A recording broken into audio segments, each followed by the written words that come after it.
Kaixo, Josu Agirrebeitia nauzue, masterreko irakasle eta mekanika espezialitatea aurkeztera noakizue. Bueno, aurkezpen hauetan esarritako gidoiari ekinez, hasiko naiz esaten ingenieri industrialaren lanbidea araututako lanbidea dela eta haren atribuzio profesionalak 1935 urtetik daudela esarriak dekretu bidez, gaur egun ere baliodun dirauena. Dekretu horretan honako hau esaten zan, gazteleraz. El título de ingeniero industrial confiere a sus poseedores la capacidad plena para proyectar, ejecutar y dirigir toda clase de instalaciones y explotaciones comprendidas en la rama química, mecánica, eléctrica y económica. Bueno, hori da, dekretuak zioena, eta bertan mekanika adarra zehazten zen. Claro, hori da, orain dela, ia 100 urte zioena, eta gauzak asko joan dira aldatzen, ezta? Kontua da, gaur egun mekanika hitzak badirudiela indarra galtzen ari dala beste batzuren artean. Adibidez, energia garbiak, adimen artifiziala, industria 4.0, bioingenieritza. Horrekin esan nahi duana da, badirudiela ingenieritza mekanikora dedikatzea iraganean giltzatutako zeo zer dala, ezta? Eta ez daukale etorkizunik. Ara, esango dizuet guzti zerratuta dagoela abiapuntu hori. Mekanika espezialitate dun ingenieri industrialaren jarduera ezinbestekoa da, gaur egun eta edozein muturreko sektore industrialetako talde multidisciplinarretan dago integratuta. Eta aurreko gogoeta honekin honako esarri nahi dut. Saletasun mekanikoa duzu hon ikasleok, esenioketeguko egin beharko berezkoa duzu ondoi horri. Etorkizuna duen lan eremuetan parte hartzeko aukerarik ez izatearen beldurrak jota. Eta horretaz, konbentzitu nahi zaituet orain. Bueno, eta orduan, zer egiten duen mekanika espezialitate dun ingenieri industrial batek? Norbaitek diseinatu, simulatu, eraiki eta entzegatu behar izango ditu makinak eta haietan agertzen diren osagai mekanikoak. Adibidez, norbaitek simulatu beharko du kotxe elektriko baten suspentzioa konprobatzeko bideari egokitu ahal izango zaiola. Modu berean, norbaitek programatu behar izan du software ingenieri batekin taldekatuta, sinematika eta dinamikaren legeak simulazio softwarean integratzeko. Norbaitek entzegatu beharko du aerosorgailu baten pala konprobatzeko haizeak iragindako karga aldakorra jasango dituela. Modu berean, norbaitek diseinatu eta eraiki behar izango ditu entzegu horiek egitea ahalbidetuko duten makinak. Norbaitek diseinatu beharko du barnerrekuntzako motore baten birabarkia, materialaren nekeak jota esutze egiteko. Norbaitek simulatu beharko du giza martxa, konprobatzeko protesi batek 40 urte iraungo dituela. Norbaitek neurtu beharko ditu tren gurpil batek bihurgunera sartzerakoan azeleratzen dituen parametro dinamikoak, eta ondoren horiek erabiltzeko trena egonkorragoa izan dadin. Edota, norbaitek egin behar izango du hegazkin baten motorearen fidakortasun mekanikoaren kalkulua ziurtatzeko garraiabide seguruena izaten jarraituko duela.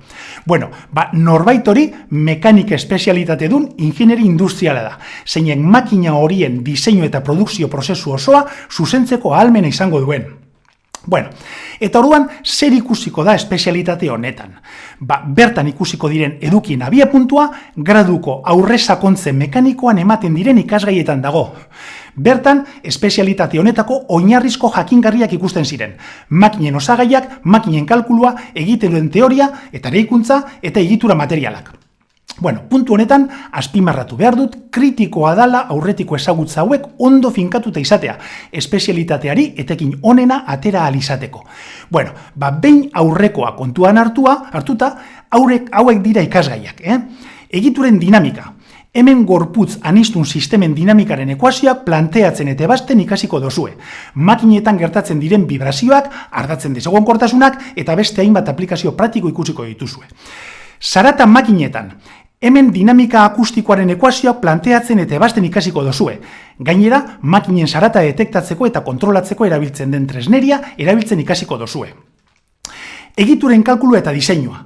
Hemen graduan ikusitako ikasgaiekin jarraitzen da, non egituren deformazioko modu konplexuak aztertzen diren, hala nola desegonkortasun estrukturalak. Bueno, labur bilduz, aurreko 3 ikasgai hauetan, sistema mekanikoen portaera estrukturala eta akustikoa eredutzen dituzten ekuazioak planteatzen eta ebasten ikasiko dozue. Elementu finituak bezalako zenbakizko metodoekin. Zehaztu behar dut hemen, elementu finituen funtza graduko aurre sakontzean ematen dala. Bueno, eta jarraian beste ikasgai 3 bat dator. Automobilak, trenbideak eta hegazkinak. Bueno, ikasgai hauetan, 3 teknologia hauetan sakontzeaz aparte, gaur egun gure eguneroko bizimoduan hain ezinbestekoak diren makina hauen erantzun estrukturala parametrikoki eredutzen ikasiko dozue, gero horien diseinurako erabiltzeko asmoarekin.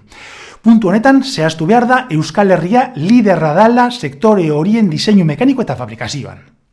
Bueno, espezialitate honetako ikasleek aukera izango duzue master amaierako lana bertan egiteko noski, integratuta bai mekanika saileko ikerketa talde ospetsuetan, baita ere aurrekoekin erlazio estua dituzten atzerriko ikerketa taldeetan, eta baita aurrekoekin batera hainbat prestakuntza ikerketa eta garapen teknologikorako proiektuetan elkarlanean aritzen diren enpresatan 50 baino gehiago.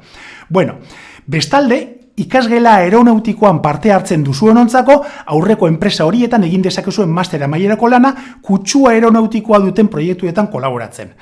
Eta azkenik, eskolak eskaintzen dituen unibertsitateen arteko lehiaketen artean eura guztiak oso egokiak, mekanika espezialitatetik moto student kompetizioan murgiltzeko aukera izango duzue. Haren estalpean zuen master amaierako lana egin ahal izango zenuketelarik. Eta lan aukerei buruzko atal honetan gauza bakarra esango dizuet. Edozein industria sektoretan badago hainbat eta hainbat enpresa non mekanik espezialitatea duen ingenieri industrial bat lantaldearen berezko partaidea den. Hemen ikusi alduzue enpresa sare horren lagin oso txiki bat. Eta hau da kontatu nahi nizuena, heldu gogor.